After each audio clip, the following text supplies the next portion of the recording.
August 26, 1994, San Francisco, United States. Dawn creeps over the skyline as two FBI agents weave through the early morning traffic. Their sedan races down Market Street, lights off, the air tense.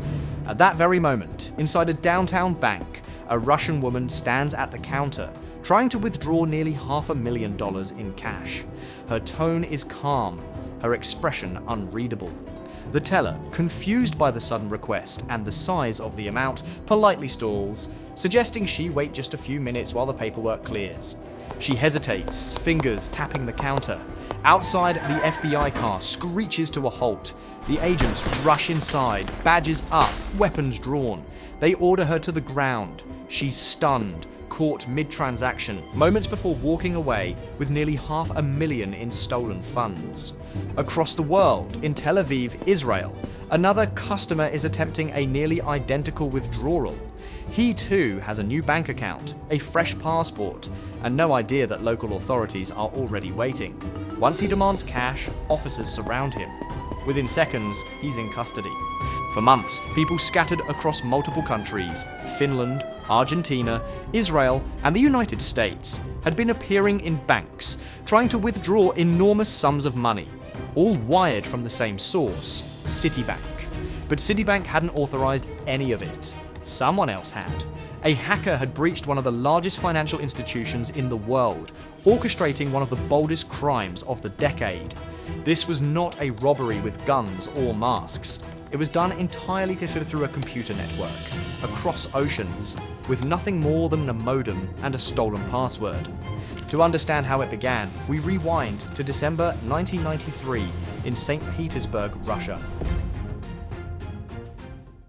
A young hacker, known only by his handle, Arkanoid, sits alone in his dim apartment, the glow of his CRT monitor the only light in the room. He's flipping through the latest release of Frack magazine, issue 42, an underground digital publication revered by hackers worldwide. The new issue includes something rare, a list of system addresses connected to the X.25 network, the backbone for major corporations and government data exchange before the modern internet. Scrolling through the list, one name jumps out at him: Citibank. Unlike other entries, it has no city or region label, just a network identifier. Suspicious and intrigued, Arkanoid calls one of his friends and convinces him to explore it together. Through the SprintNet connection, they begin probing the addresses. To their shock, they gain access, not deep inside the vaults, but into the bank's low-level network. Then, something stranger happens. Inside Citibank's network, they encounter someone else, another hacker who had also read Frack 42. Instead of fighting for control, the intruders begin talking through the system's internal mail. Soon a group forms. They meet virtually inside Citibank's infrastructure, leaving messages, sharing findings, and mapping every weak point they can find. Weeks of silent exploration lead them to something extraordinary.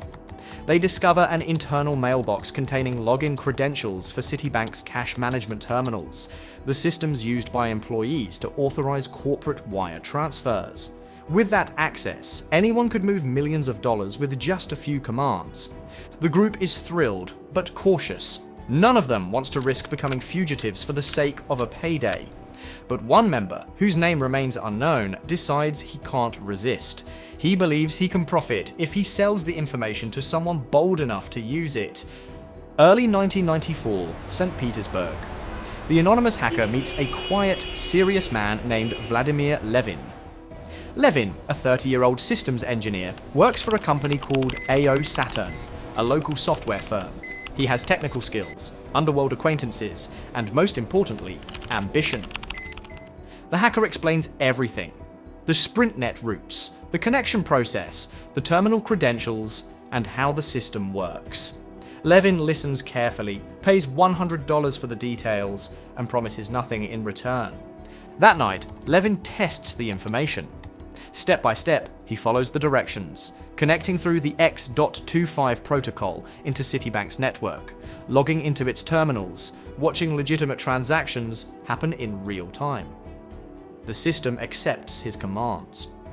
he realizes he's sitting inside the control room of a global bank. Levan spends nights observing, mapping account patterns, and learning how transfers are scheduled. Then, one evening, when the system is quiet, he decides to test it. He enters credentials manually, initiates a small transaction, and watches as the command goes through without error. It works, but Levan knows he can't send himself money. Citibank will trace the account immediately. He needs help, people willing to create accounts abroad and walk into banks to collect the cash. St. Petersburg in the mid-90s is crawling with organized crime syndicates, and Levan has friends who know the right kind of people. He reaches out to associates connected to the Tambov Group, one of the most violent and powerful gangs in the city. His offer is simple. They open bank accounts under new names. He handles the transfers, and they share the profits. Weeks later, the plan goes into motion. On July 15th, 1994, while Citibank's offices in New York were dark, Levan executed his first real heist. From his computer in Russia, he transfers $384,000 from the account of a Uruguayan real estate firm into a freshly opened account in Finland. The money hits within minutes. The next morning, Levan's contact walks into the Finnish bank and requests the withdrawal. The teller is confused, but eventually counts out the cash, nearly $500,000 in crisp bills. It's over in minutes. No violence, no alarms, no trace. Levan celebrates quietly, convinced he's pulled off the perfect crime. But thousands of miles away in Montevideo, the Uruguayan company reviews its statements and panics. The funds are gone. They contact Citibank immediately. The bank investigates, discovers the unauthorized transfer, and calls the FBI. For Citibank's security team, this is a nightmare. Someone, somewhere, is inside their network. Within days, Citibank and the FBI formed a joint task force. Officers realize whoever did this is probably still in the system, monitoring activity, waiting for the next window to strike. Instead of blocking the access, they come up with a plan. They'll let the next fraudulent transfer go through, but track it, watch it, and catch the person who tries to withdraw the funds. Only a week later, another suspicious transaction appears, this time routed to Buenos Aires, Argentina. The FBI alerts local authorities and sets up a sting. A courier working for Levan arrives at a local bank and attempts to withdraw hundreds of thousands of dollars. The teller delays, claiming there's a minor issue. The man senses something is wrong and leaves just moments before the police arrive. The operation fails, but the pattern is clear. The hackers are testing the system in multiple countries. Levan realizes the FBI is closing in. Instead of slowing down, he expands his reach. If the Americans are watching Latin America, he'll strike somewhere else. In mid-August 1994, Levan recruits new mules, people he barely knows. One is a Russian woman named Ekaterina Koolkova, who agrees to travel to the United States to open accounts. Another is a man using a forged Greek passport under the alias Alexios Palmidis, headed for Israel. Both are told they'll be moving money from corporate clients and will receive a generous commission for each successful transaction. A few weeks later, both are in place, ready to act. August 26, 1994. It's still early in San Francisco when Ekaterina Koolkova steps up to the teller window at a Citibank branch downtown. She's been instructed to withdraw a large sum of money, nearly $500,000, wired into her new account only hours earlier. The teller looks at the request and frowns, double-checking the numbers. It's an enormous transaction for someone with no banking history in the United States. Smiling politely, he tells her it may take a few minutes to process. Koolkova nods, waiting patiently. What she doesn't realize is that Citibank's internal fraud alarms have already triggered. The FBI has been alerted, and agents are speeding towards the bank. When they burst through the door, she freezes. Within moments, she's handcuffed and led away, the first person in the Citibank hacking case to be caught in the act. At the same time, on the other side of the world in Tel Aviv, the second half of Levan's plan is unfolding. The man posing as Greek businessman Alexios Palmidis enters a local branch, dressed in a clean suit, and requests a withdrawal of hundreds of thousands of dollars. He hands over his passport and paperwork, waiting calmly as the teller excuses herself to check something. Minutes later, the police enter the lobby. The man spots them, panics, and tries to flee, shoving past a security guard before sprinting towards the exit. A short chase follows through the street before undercover agents tackle him to the ground. When interrogated, the supposed Greek can't even speak the language. Instead, he curses in Russian. His real name, the authorities learn, is Alexei Lachmanov, another recruit from St. Petersburg. He's been operating under forged documents and fake identities. Both arrests, the woman in San Francisco and the man in Israel, lead back to one source: a quiet programmer living thousands of miles away in Russia. Within days, the FBI's lead investigator, a man known publicly only as Agent Steve, begins questioning Korokova in New York. She's frightened, exhausted, and angry. She insists she never understood the true purpose of the transfers. She says she was told it was a legitimate business operation by her husband, Yevgeny Korolkov, who set everything up and then vanished days before the arrests. Her frustration soon turns to cooperation. She tells Steve that if he lets her contact her husband, she can convince him to talk. The phone call between the couple is heated. Korolkova berates him for leaving her behind, demanding answers. In an attempt to calm her, Yevgeny reveals the name of the man who recruited him, Vladimir Levan. He also agrees to help set up a three-way phone call with Levan so the FBI can listen. Hours later, that call happens. On the line, Levan speaks freely, not realizing he's being recorded. He outlines the scheme, discusses the transfers, and confirms his involvement. For the FBI, it's a breakthrough. They finally have a name and a confession, but the real work is only beginning. Days later, Yevgeny attempts to travel to the United States to cooperate further with the investigation. He brings his young daughter with him, but neither has a valid visa. Arriving at JFK Airport, immigration officials refuse them entry. Agent Steve, waiting in the arrivals hall, rushes to intervene. After a tense exchange and an unlikely coincidence, one of the immigration officers turns out to be an old friend, and Yevgeny and his daughter are allowed into the country under FBI supervision. For weeks, officers monitored the family. Korokova is released from custody and placed in a small apartment arranged by the Bureau. Her daughter is enrolled in a local school. It's an unusual arrangement, but she's now one of the FBI's key witnesses. Back in Russia, Levan is facing his own problems. The Tambov gang, whose members had been arrested or lost money in his earlier failed transfers, is demanding results. They want their cut. Levan, under pressure, decides to make one final massive transaction, enough to appease everyone, and he hopes disappear afterward. On the morning of September 13th, 1994, a bank in Rotterdam, Netherlands, received an unexpected international transfer worth $1.5 million. It's flagged within minutes. Citibank's monitoring systems, now under round-the-clock surveillance, alert the FBI, who immediately call Dutch authorities. The bank is instructed not to release the money under any circumstances. A few minutes later, a tall man enters the branch and insists on withdrawing the funds as quickly as possible. The teller, playing along, asks him to wait. As he sits nervously by the counter, police officers enter and place him under arrest. Another of Levan's operatives caught red-handed. With the arrests mounting, Levan's operation begins to crumble. The Russian authorities, already tracking the Tambov gang's communications, overhear conversations implicating him directly. Now, he's wanted not just by the FBI, but also by local police, and hunted by the very criminals he partnered with. He's trapped between the law and the mob. For months, Levan hides, moving between apartments and safe houses in St. Petersburg. He uses payphones to contact his remaining accomplices, but each week, more of them vanish or get arrested abroad. The walls are closing in. In early 1995, realizing it's only a matter of time before someone finds him, Levan decides to run. In the early hours of March 3rd, 1995, he boards a flight from St. Petersburg to London, hoping to stay with an old family acquaintance. He believes the British authorities won't connect him to the Citibank case and that he can quietly disappear. But the Russian police have already informed the FBI about his departure, and the Bureau immediately contacted their counterparts in the UK.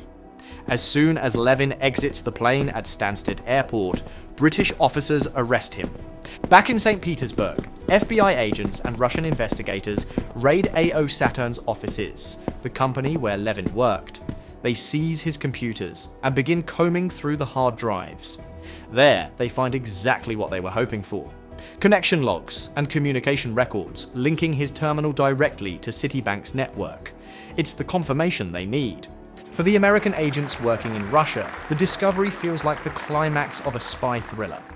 One of them later recalls that when they finally found the data, the team celebrated into the night, drinking so much vodka they could barely stand. It was over, or so they thought. Levan spends the next 2.5 years in British custody, fighting extradition to the United States. His legal team argues that the crimes were committed on Russian soil and that extradition would violate international law. But in 1997, after countless hearings, Britain's highest court, the House of Lords, ruled against him. Levan is extradited to New York to face charges of conspiracy and computer fraud. When the trial begins, the details of the case shock the public. Levan is accused of transferring nearly $10 million from Citibank's corporate accounts into his network of foreign banks. Prosecutors allege the thefts took place between June and October 1994, involving 18 separate transactions routed through Citibank's cash management system. The bank manages to recover most of the money, but around $400,000 remains missing. In early 1998, Levan pleaded guilty to one count of conspiracy to defraud and was sentenced to 3 years in federal prison, along with an order to repay $240,000 and $15 in restitution. His demeanor in court is calm and quiet. To the end, he insists he acted alone, without any direct help from others. After his sentencing, Citibank announces a complete overhaul of its digital security systems. They implement a new form of hardware authentication, physical tokens generating one-time passwords, effectively the birth of modern two-factor authentication. The financial world, suddenly aware of its own vulnerability, begins investing heavily in cybersecurity. What happened inside Citibank becomes a cautionary tale for the digital age. A single hacker, armed with little more than a modem and stolen credentials, had nearly outsmarted one of the largest banks in the world. But for investigators, one question still lingers.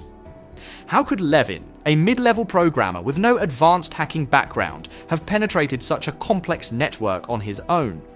The puzzle doesn't fit, and the truth, as it turns out, may be stranger than anyone expected. When Vladimir Levan was led out of the courtroom in handcuffs in 1998, most people believed the Citibank case had finally reached its conclusion. A quiet Russian programmer had been caught, the stolen money mostly recovered, and the bank had tightened its systems. But for those who had followed the investigation closely, something didn't add up. Levan's technical ability seemed too limited to match the sophistication of the hack. Even the FBI agents who interrogated him privately admitted that he didn't fit the profile of a digital mastermind. He was intelligent, yes, but not a hacker in the classical sense, more of an opportunist who had stumbled into something much larger than himself. Then, a few years after his release, an unexpected clue appeared online.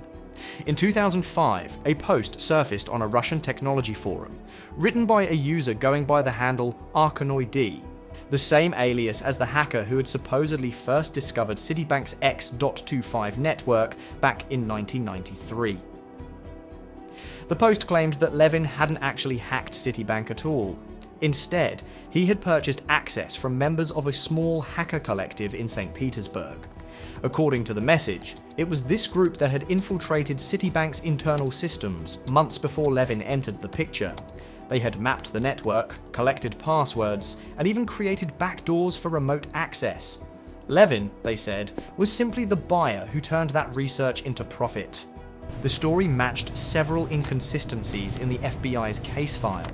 Levan's computer didn't contain the tools used for the initial penetration, only the credentials and access logs. He never explained how he obtained them, and investigators had no digital evidence that he had breached the system himself.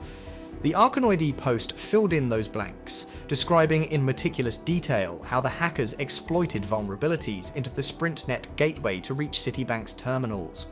It also explained how the stolen credentials were stored in unencrypted email archives that could be accessed from low-privilege accounts, exactly the weakness the FBI's forensic team had identified years earlier.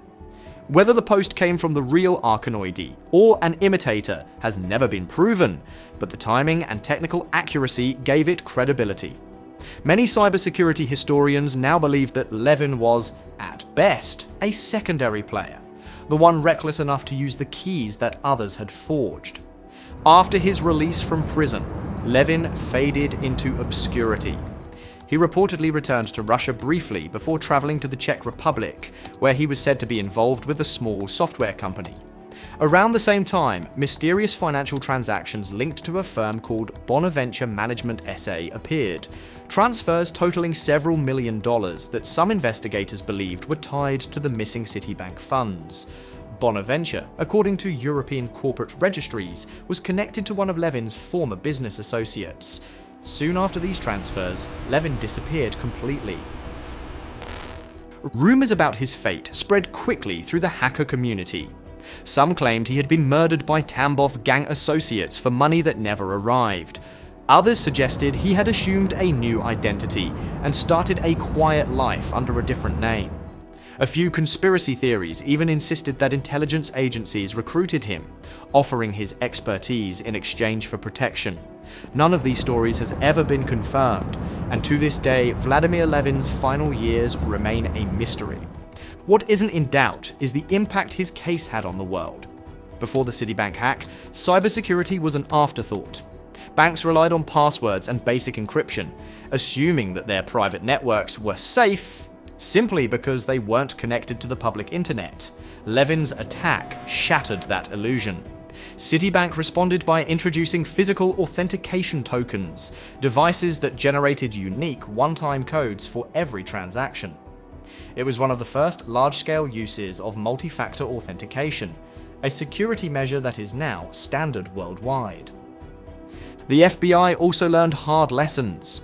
Before 1994, few agents were trained in digital forensics. The Citibank case forced the Bureau to build specialized cybercrime units, laying the foundation for what would become its modern cyber division. For months after Levan's arrest, agents toured conferences and universities, warning about the dangers of network insecurity. The message was clear: the digital crime era had begun.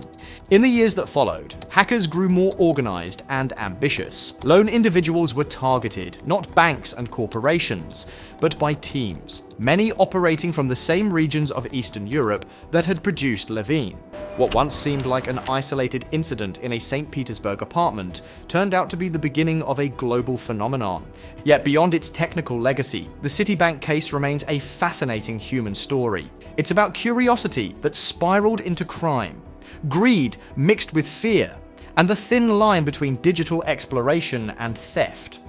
It shows how a handful of people, armed only with curiosity and dial-up access, managed to embarrass one of the most powerful financial institutions in the world. For Vladimir Levan, the line between genius and recklessness was razor thin. He wasn't the first to think of stealing money through a network, but he was the first to actually succeed. His crime required no weapons, no getaway car, only a modem, a stolen password, and the belief that he could outsmart a bank an ocean away.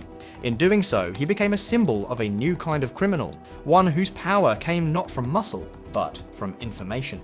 Over time, Levan's name faded from headlines, replaced by stories of newer cyber attacks that dwarfed his $10 million scheme. But for those who study the origins of cybercrime, his case remains the blueprint, the prototype of the digital heist. Every ransomware attack, every phishing scam, every modern breach can trace its lineage back to that night in 1994, when a Russian hacker quietly logged into a Citibank terminal and rewrote the rules of money itself. There's a certain irony in how Levan's story ends. The man who exposed the vulnerabilities of digital finance was undone, not by technology, but by people. The very human web of greed, betrayal, and desperation that has fueled crime since the beginning of civilization. He outsmarted a bank, but couldn't outmaneuver his partners. He fooled the world's most advanced security systems, but underestimated the patience of law enforcement. In the end, the mastermind of the first online bank robbery became a ghost, vanishing into the same digital fog that had once empowered him. 3 decades later, the Citibank hack feels almost quaint in scale, yet its lessons remain painfully relevant. Every time a hacker breaches a company database, every time stolen passwords are sold on the dark web, the echo of 1994 can still be heard. The tools have changed, but the motive hasn't. Someone, somewhere, is still sitting in front of a glowing screen, convinced they found a way to beat the system. And maybe, just like Vladimir Levan, they'll discover that the real danger in cybercrime isn't getting caught by code, but by the choices that come after. The Citibank case proved something the world had never truly understood before, that the future of crime would be silent, invisible, and borderless. Money would no longer move through armored trucks, but through cables, routers, and lines of code. Levan may have vanished, but the world he helped create is very much alive, an endless digital battlefield where the next heist is